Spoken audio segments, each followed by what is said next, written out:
It was the first kind of time that I had ever read anything in literature about sex being a positive thing, that I could be a slut or a hoe ethically, you know what I mean? That I could be a very sexually free and open person without being a dick. This is Glamorous and Polyamorous, a show about exploring polyamory and other forms of non-monogamy after religion. I'm Kelly Smith. And I'm Zavi Benjamin. We are back from a week off because you were sick. I mean, still am you're sick. Still kind of sick. Yes. Yeah. And you can hear it a little bit, but as we said, the show must go on, right? Yes. I had a sinus infection and now I'm on antibiotics. I don't know why I said that weird. Yeah. But yeah, so we'll see how this goes. Are you feeling better? No, not really, but we'll keep moving ahead. Oh, man. I can't laugh because that will start a coughing attack for me. So. Right. So today we are talking about the transition from monogamy to polyamory. How exactly does one do that? What are things that you need to keep in mind? And so in this episode, we thought that we could share a few tips on how to successfully transition from monogamy to polyamory. Right. Obviously, this is just our individual opinions, but... Yeah, and this is kind of like what our story was, because we were monogamous at first, and then we transitioned to a polyamorous relationship. Yeah. Yeah. So let's get right into it. What is your first tip? My first tip would be to do research on it.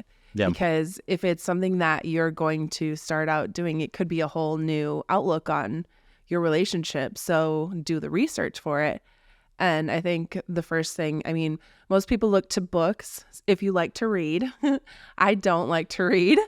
So I like to listen to podcasts or watch videos. So that was my way of exploring it, learning more about it, was trying to find more podcasts and more videos. I liked a lot of YouTube videos, just kind of talking about it, seeing what was out there, and just trying to figure out like, okay, maybe I can do this, or maybe I can.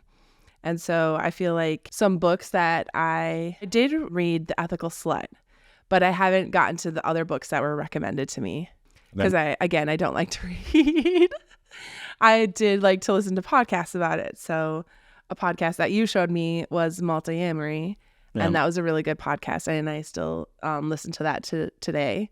And I feel like people, should just do the research and explore if that's something that you're looking into, transitioning from being in a monogamous relationship to a polyamorous relationship. Yeah. Did you have any other resources that you wanted to share outside of Multiamory that were helpful for you?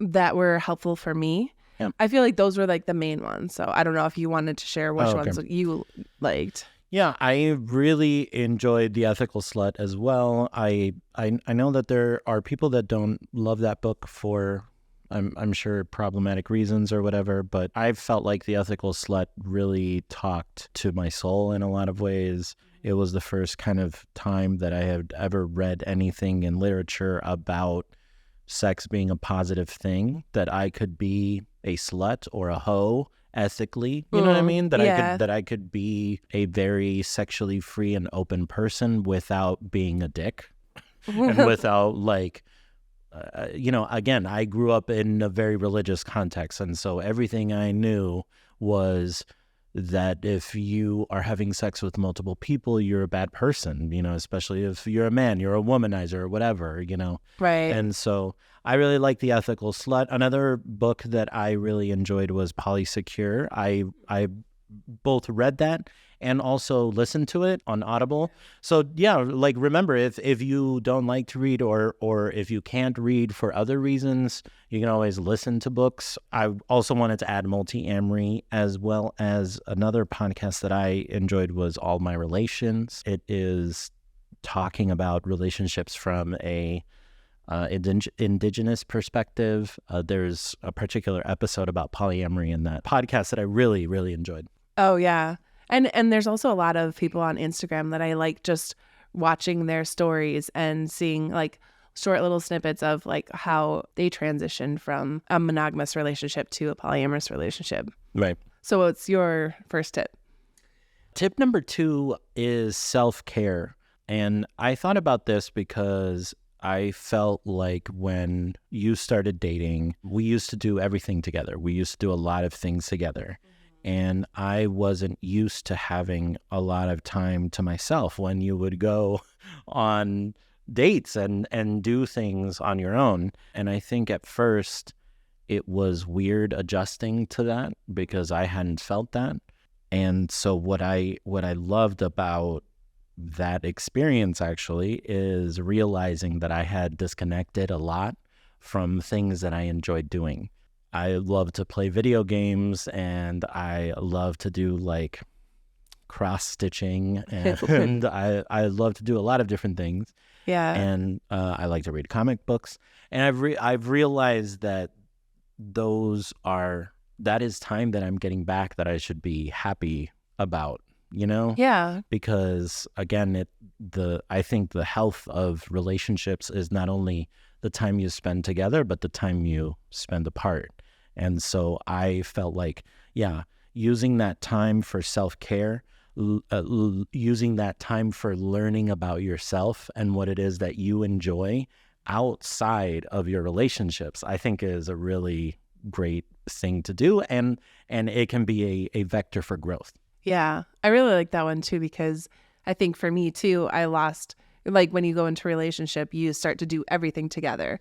So then you forget like, oh wait, you used to do things that on your own that you like to do. And I think for me, that was a really something that I really wanted to do again, because like I used to like loved going thrift shopping, like trying to find that great deal. And like, once, you know, and it takes time sometimes to go sort through everything. Yeah. And I used to love doing that. So I think for me too, like just taking that time to reflect on what I wanted to do and like just spending time with myself was really helpful too. Yeah. And I thought that's why this tip would be really helpful, because it's not something that I necessarily saw coming. Mm-hmm. Yeah. That like I would have this time on my hands that I was like, oh, what do I do? You know?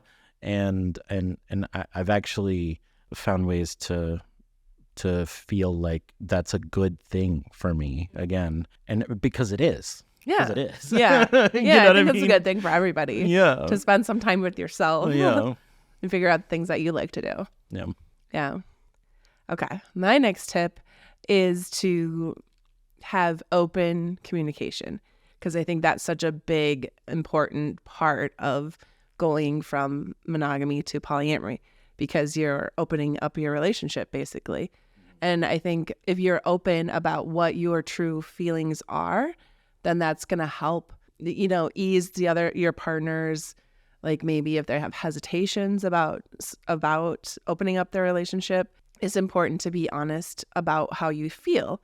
Like, what are you feeling and what are you experiencing? Like, and I like the thing of saying like, how do you feel about that, instead of like, are you okay with that? I think at the beginning I always be like, are you okay with that? But it's better to say like, how do you feel about that, instead of asking them, are they okay with it? Because they might not be okay with it, or they might have certain feelings about it, and it's good to talk about them, right, to get them out in the open. And I think a lot of people, when they switch from a monogamous relationship to a polyamorous one, it's good to look at like the intent of it, like what is the point of it. So I think for some people, if they're already having problems in their relationship and they're looking to maybe, oh, this is going to help our relationship if we open it up, that might not always be a good idea. Like they should look at what is the problems in the relationship. But I feel like even for us, like it was more. I don't think we did that. No, we weren't having problems. It was like, oh, I heard this new term. What do you think of that? Right. And like it piqued my interest, because I feel like our relationship was monogamous. We just dated each other and then we got married. That's all we knew, because that's what we were taught is like, you know, you date somebody, you get married, you know, you have kids or not. It's like this relationship escalator, and that's it. That's all you know. That's all you do. Yep. That's all you can. So I feel like for me, it really opened my eyes up to like, oh, wow, there's different relationship styles. There's different relationships that, it doesn't have to just be this way. And it's something that for me, like I always thought, no, this is how it was. This is how it is. That's all there is to it. So for me, I think the communication about it is what opened my eyes to like, oh, wait, things can be different. Things can be however you want them to be. We had a lot of conversations, I think, before starting polyamory or starting dating non-monogamously. Mm-hmm. And I do think that is one of the things that I really love about our relationship and about how we did things. Mm-hmm. Yeah, I totally second this tip of having open communication, because I think that you and I had a lot of conversations even before we started to actually date. Mm-hmm. And I mean, I would say, to your point, we didn't necessarily take stock of the problems that we were having or had in our relationship at the time. Yeah. Even though I think, like any relationship, we had issues that we were trying to work through. Right. I think maybe having done that a little bit more would have maybe been helpful for sure. Yeah. But I definitely think like open communication is kind of the bedrock of all non-monogamous relationships to a certain extent, So Mm-hmm. Yeah, I totally agree with that. my next tip is kind of interestingly, kind of piggybacking off of you, is talking about self-reflection. My next tip is reflecting on yourself. And this is one of those where like I think I have this tip because I don't think I did enough of this. Interestingly. Yeah. I consider myself to be a pretty introspective person. I like to think about things. One would say I overthink things. Okay. Yeah. But I think that there are some interesting questions to ask yourself. And the ones that I wrote down are like, why are you interested in polyamory? Oh. What are your desires and boundaries? How do you feel about having multiple emotional and romantic connections? And how do you feel about your partners having the same? Yeah, those are good questions. I think that those are great questions to ask yourself, because those are the realities. That is the reality of being polyamorous. Yeah. And the thing that I also wrote down was like, accept change being a constant as you reflect on these things. Because I think that something that I didn't quite understand before we started this whole journey was that our relationship was going to change. Yeah. Our dynamic was going to change. Mm-hmm. And I think when you start out, the thought of that change can be really scary. Yeah. The thought of that change can be terrifying, because at least for me, I wanted other things to change. Does that make sense? I didn't want this to change. Yeah. Yeah. Does that make sense? Uh-huh. But like, that's not how life works. Right. Change is a constant. And so I think if you self-reflect on these things, I think accepting that change is a lot easier. Yeah. Because then you can kind of like evolve with it, and you grow together with people. Mm-hmm. So anyway, that was my tip. No, I like that, because I think self-reflection is something that I need to do more of. Especially, like, I think that's something that we learned in therapy too. As something I learned, that I never really sat with my feelings and figured out what emotions that I was truly feeling, because I was always told like, no, this is how it is, and that's that. Like, you can't have any feelings about it. Like, that's it, and that's it. You just had to accept it how it was. I never got to express like how I truly felt about something. So I learned to just like suppress those feelings. And I feel like self-reflection now is like, okay, take a minute and say, what am I actually feeling right now? And how do I express that to my partner? Right. And that's what's important too. And think like, okay, this is how I'm feeling. Am I willing to adapt, or do I really want to stick to my stand here and tell them like, no, this is how I'm feeling. Right. So that, I think self-reflection is a really good and helpful tip. Yeah. And it's interesting that you say that too, because I think that it seems like such a strange concept, but I think I went through a lot of my life, as my dad would kind of say, like an autopilot, in the sense that I didn't stop and kind of think like, how do I feel about the current state of things? Yeah. And what do I want? And I think that's also part of this tip is like, what do you want from polyamory? Right? Yeah. Because I think there are a lot of people I talk to, at least, that will come to an event or start doing polyamory, but they themselves don't know what it is that they want out of the experience. What is it that they are looking for out of being polyamorous? Yeah. And that it doesn't mean that that's what's going to happen for you. It just means that, like, I think if you know what you want, again, like you said, it's so much easier to then communicate it to other people. Yeah. Right? And actually maybe find what it is that you might be looking for. Yeah. And advocate for yourself. Right. Like stand up for yourself and be like, no, this is how I feel, and express that. I think that's a good tip too. What's your next tip? My next tip is kind of along the same lines, just to continue to check in with each other. Like once you have that first conversation about it, it's important to continuously check in with them and your partner and be like, how are things going? How do you feel about things? And I think that's so important that some people kind of forget, like, okay, we've transitioned to a polyamorous relationship, but they forget to check in with each other. So I think that never stops. The continuous communication and checking in with one another, seeing how they feel, and your feelings on something can change. And that's why it's so important to continuously check in, because you might have felt a certain way at the beginning and it can change after a while. Yeah. And so it's like, if you see a problem, you want to come to a solution for it. So that's why too, it's important to keep talking about it. I think that's such a great point, because I mean, how many times has that happened within our relationship? Yeah, that, like, you and I have talked about something, and like, I feel like it's happened mostly where you and I have talked about something. You feel a certain way about something. I feel a certain way about something, and then time goes on, and I still think you feel that same exact way, right? And something has changed. Yeah. You've changed, either you've had an experience or you've talked to somebody or whatever, time has changed how you feel about that thing. And if you don't check in again, like, I don't know, I think in our experience, it's kind of just happened where, oh, you feel differently about that now? Yeah. Okay, so what's your last tip? My last tip is to seek support.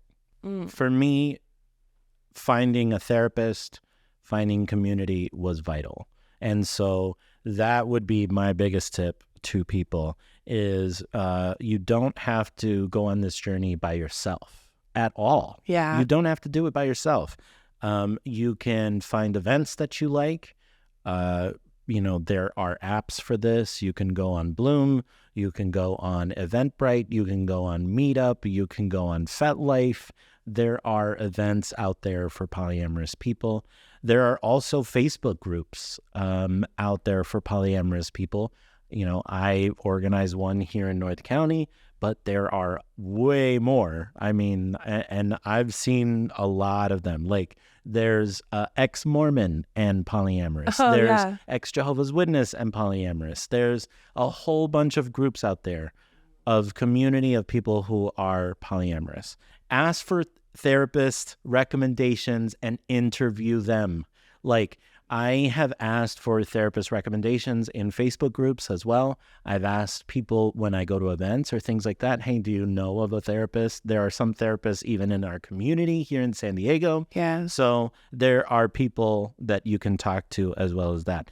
And the kind of last piece of this seeking support for me would also be, not everybody you meet is going to end up being someone that you date. Not everybody that you meet is going to end up being someone that you end up in a relationship with. But if they're polyamorous, they might be part of your support system. They could be part of your friends who, again, accept you for who you are and understand what it is to be polyamorous and are going through similar things than you.